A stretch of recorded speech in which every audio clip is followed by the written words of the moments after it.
তো পুরো জায়গায় আমি আদা রসুন বাটাগুলো লাগিয়ে দিয়ে দেবো, কারণ এটা যদি পেঁয়াজের সাথে দিই তাহলে এটা ভাজা ভাজা করলে হলে পেঁয়াজের সাথে ভাজা ভাজা হলে অনেক মজা হয়।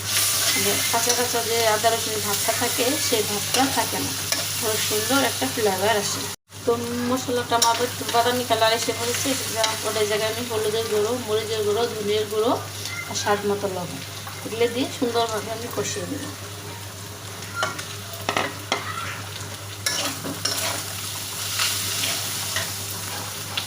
তো এই জায়গায় আমার মশলাটা দেখতে পাচ্ছেন, মশলাটা কষানো হয়ে গেছে। এখন আমি এই জায়গায় কেটে ধুয়ে রাখা মাছগুলো দিয়ে দেব। এখন আমি এই মাছগুলো দিয়ে সুন্দরভাবে নেড়ে চেড়ে কষিয়ে দেব। তো আপুরা এই যে অবশেষে আমার রান্নাটা হয়ে গেছে। দেখেন পাঙ্গাস মাছের ভুনা করেছি, কত সুন্দর হয়েছে। তো আমার মতো না ভেজে এভাবে মাছ না ভেজে ভুনা করতে খেতে কে কে পছন্দ করেন অবশ্যই জানাবেন।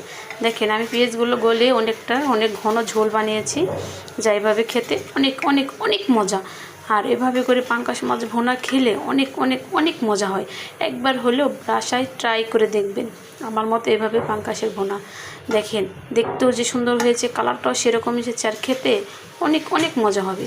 মনে হয় অনায়াসে তরকারিটা দিয়ে 3-4 প্লেট ভাত অনায়াসে খেয়ে ফেলবে। দেখেন কত সুন্দর একটা আর গ্রান, ও সেরকম সুস্বাদু একটা গ্রান বেরিয়েছে। তো আজকের ভিডিও আমার এই পর্যন্ত। আল্লাহ হাফিজ।